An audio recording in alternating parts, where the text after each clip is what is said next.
Tehran में missile launcher से लदी कई ट्रकों को निशाना बनाया। इस हमले में ईरान की सेना को बड़े नुकसान का दावा किया जा रहा है। तस्वीरें आपके टेलीविजन स्क्रीन पर। तेहरान में हमले का दरअसल ये एक और वीडियो सामने आया है। तेहरान में बीते दिन इजराइल ने तबाही मचाई थी। इजराइल की डिफेंस फोर्स ने बताया जा रहा है इस हमले को अंजाम दिया है और हमले का वीडियो भी इजराइल की डिफेंस फोर्स की तरफ से जारी किया गया। इजराइल की फोर्स के मुताबिक उन्होंने तेहरान में मिसाइल लॉन्चर से लदे कई ट्रकों को निशाना बनाया था और उन्हें निस्तानाबूद कर दिया, उन्हें जमींदोज कर दिया गया उनकी तरफ से। इस हमले में ईरान की सेना को बड़े नुकसान हुआ है, ये दावा इजराइल की फोर्स की तरफ से किया जा रहा है।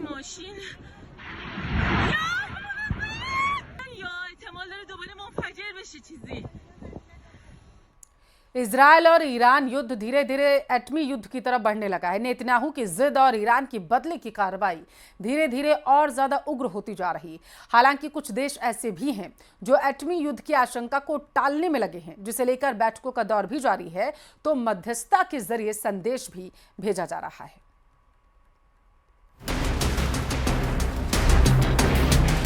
ईरान इजराइल टकराव एटमी घमासान न बने, इसकी कोशिशें शुरू हो गई हैं।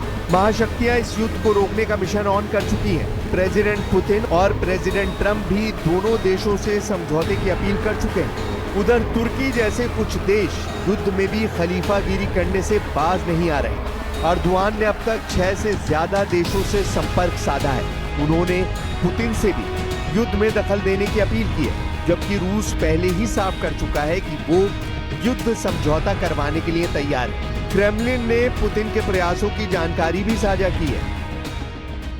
президентом Путина в предыдущий разговор с президентом Трампом. В этом плане готовность и желание России остается. И при необходимости все это может быть не реализовано. इजराइल पर इंटरनेशनल प्रेशर बनाया जा रहा है। नेतन्याहू अच्छी तरह जानते हैं कि युद्ध को ज्यादा दिन खींचा नहीं जा सकता। इस बीच वो ईरान के ज्यादा से ज्यादा एटमी ठिकाने तबाह कर डालना चाहते हैं। इसमें भी इजराइल का सबसे बड़ा टारगेट ईरान का फोर्डो एटमी सेंटर है, जहां अब तक उसके किसी भी हमले का कोई असर नहीं पड़ा है। ईरान जानता है कि इजराइल फोर्डो को तबाह करने के लिए हर हद को पार कर सकता है, इसलिए उसने फोर्डो को एयर डिफेंस सिस्टम से घेर रखा है। ईरान के फोर्डो एटमी सेंटर के पीछे इजराइल क्यों पड़ा है, इसे भी अब समझिए। फोर्डो न्यूक्लियर साइट की सबसे बड़ी ताकत उसका डिजाइन है। पहाड़ियों को काटकर इसे जमीन से 90 मीटर गहराई में बनाया गया है। दुनिया को ईरान के फोर्डो न्यूक्लियर सेंटर की खबर साल 2009 में लगी, जबकि 2011 में यहां ईरान के वैज्ञानिकों ने यूरेनियम संवर्धन का काम शुरू किया। ईरान को परमाणु बम बनाने के लिए 90% शुद्ध यूरेनियम चाहिए। वो इसी एटमी प्रयोगशाला में तैयार हो रहा है।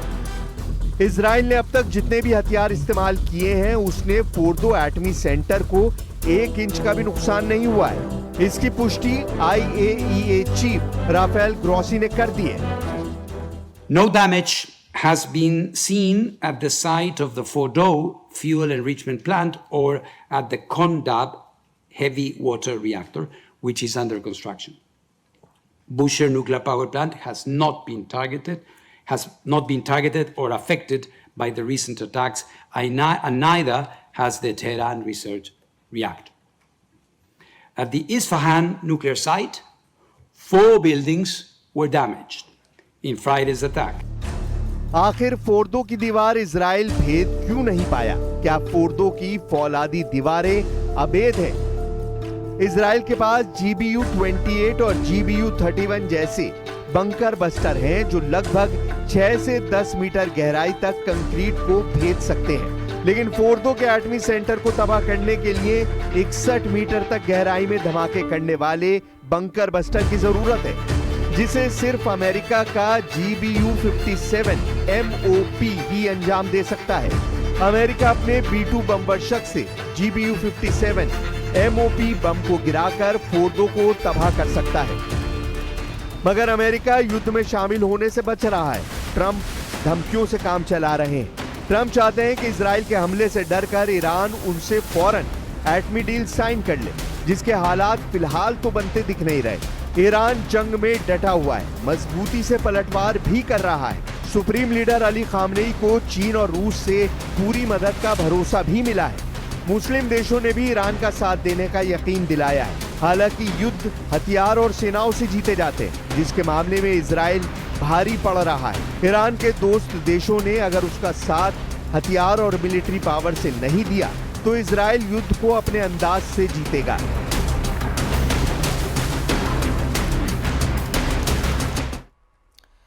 इजराइल लगातार ईरान पर हमला कर रहा और हाइफा और तेल अवीव पर हमले के बाद नेतन्याहू आग बबूला है।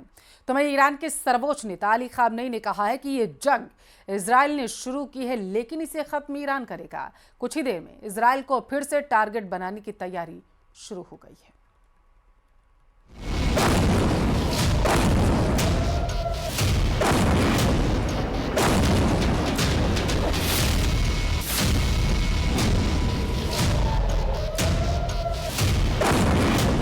सौ घंटे 300 से ज्यादा हमले, तेल अवीव से लेकर हाइफा तक हाहाकार मचा है। ईरान अब जिस वक्त चाहे जहां चाहे इजराइल की हर उस लोकेशन को टारगेट कर रहा है जहां नेतन्याहू की नस दबी हुई है, यानी इजराइल के वो शहर, वो लोकेशन जो उसकी सुरक्षा के लिहाज से बेहद खास मानी जाती हैं। हाइफा की इन तस्वीरों को देखकर इजराइल का दम घुट रहा है। नेतन्याहू के सबसे खास शहर और ठिकाने इस वक्त ईरान की जद में है। कैपिटल तेल अवीव के पास बेन गुरियन इंटरनेशनल एयरपोर्ट, आर्थिक राजधानी हाइफा, दक्षिण में नेगेव का नेवातिम एयरबेस, नेगेव में ही इजराइल का डिमोना परमाणु अड्डा। इजराइल में सबसे नाजुक ठिकानों पर मिसाइल गिरते हुए देखकर नेतन्याहू बहुत ज्यादा दबाव में है। ईरान की मिसाइल जहां मन आता है वहां गिरती है, जहां खामनेई चाहते हैं वो ठिकाना तबाह कर देती है। ईरान की मिसाइलों को रोकने वाला दम अब इजराइल में नजर नहीं आ रहा। 13 जून को इजराइल ने ईरान पर हमला करके वाकई खामनेई को चौंका दिया था। तब ईरान के बड़े बड़े कमांडर ड्रोन हमलों में मारे गए। इजराइल के अटैक में ईरान के कई वैज्ञानिकों की भी जान गई। पूरा ईरान परेशान था कि आखिर हो क्या गया। लेकिन जब ईरान का बदला शुरू हुआ तो 13 जून को ईरान ने इजराइल पर करीब 150 मिसाइलों से हमला किया। 14 जून को ईरान ने 100 मिसाइल दागी और 15 जून को भी इजराइल पर 100 मिसाइलों से हमला किया गया। यानी 3 दिनों में ही ईरान ने करीब 350 मिसाइल से इजराइल पर अटैक किया है और इन मिसाइलों को रोकने में इजराइल नाकाम साबित हो रहा है। आसान भाषा में कहें तो ईरान को लेकर इजराइल का गणित गड़बड़ा गया है। 80 के दशक में ईरान ने इराक से 8 साल तक जंग लड़ी। तब ईरान का सामना सिर्फ सद्दाम से नहीं था, तब सद्दाम के साथ अमेरिका, तमाम यूरोप और रूस भी थे। उनकी तरफ से इराक को हर तरह की मदद पहुंचाई जा रही थी। तब 1979 की क्रांति के बाद ईरान का नेतृत्व नया था और अनुभवहीन था, लेकिन ईरान 8 साल तक लड़ा। इस युद्ध में 10 लाख से ज्यादा लोगों की मौत हुई। अभी तक के इजराइल और ईरान के युद्ध में खामनेई अकेले नजर आ रहे हैं, जबकि इजराइल के साथ अमेरिका और यूरोप साथ साथ खड़ा नजर आ रहा है।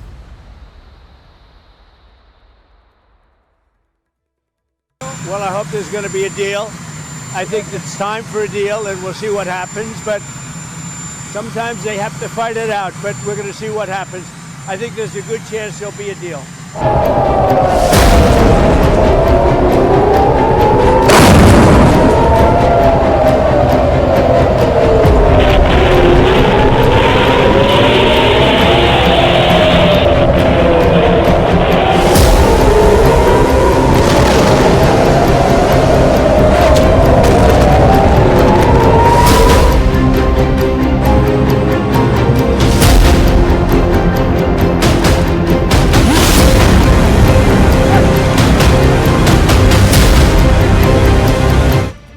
हाइफा, तेल अवीव और बाकी शहरों में शुरुआती दिनों के हमलों की तस्वीरें पूरी दुनिया तक पहुंच रही हैं। शुरुआत के 3-4 दिनों में ईरान ने इजराइल और उसके साथी देशों की गलतफहमी बहुत हद तक दूर कर दी है। ईरान की मिसाइल अब इजराइल को आंख झपकाने का मौका भी नहीं दे रही है। यही वजह है कि बड़ा सवाल ये भी है कि इजराइल का मिसाइल डिफेंस काम क्यों नहीं कर रहा।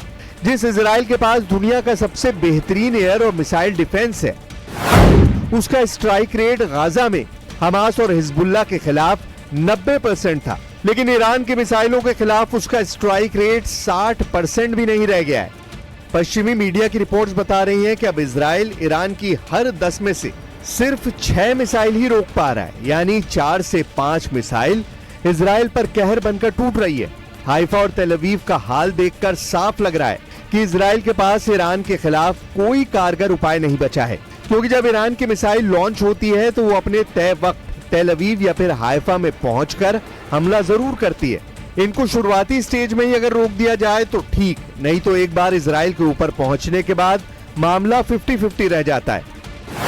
यही वजह है कि इजराइल में अमेरिका का third missile defence system fail हो गया। इजराइल का अपना एरो मिसाइल डिफेंस सिस्टम भी फेल हो गया। इजराइल का David sling air defence system भी नाकाम हो गया और इजराइल का मिस्टर भरोसेमंद आयरन डोम भी नाक रगड़ता हुआ नजर आया। It's a numbers game. It's how many ballistic missiles the Iranians have got versus how many interceptors the Israelis have got, and the Israelis can push those numbers in their favor by hitting the missile bases in Iran, hitting the launchers when they move out of the bases, etc., and trying to suppress the Iranian offensive capability in Iran, as well as intercept the missiles as they're approaching Israel. Iran की मिसाइलों की आग ने America को भी बेचैन कर दिया। इसकी तपिश फ्रांस तक फैल रही है और पेरिस से तो ये भी मैसेज तेल अवीव पहुंचा है कि अगर जरूरत होगी तो फ्रांस इजराइल को बचाने भी आगे आएगा और ईरान पर भी हमले को वो तैयार है।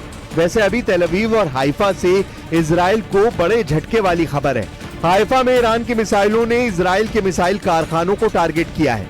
ये ऐसी फैक्ट्री है जहां iron dome, David sling, spike missile, trophy system, Popeye और पाइथन जैसी मिसाइल बनाई जाती है।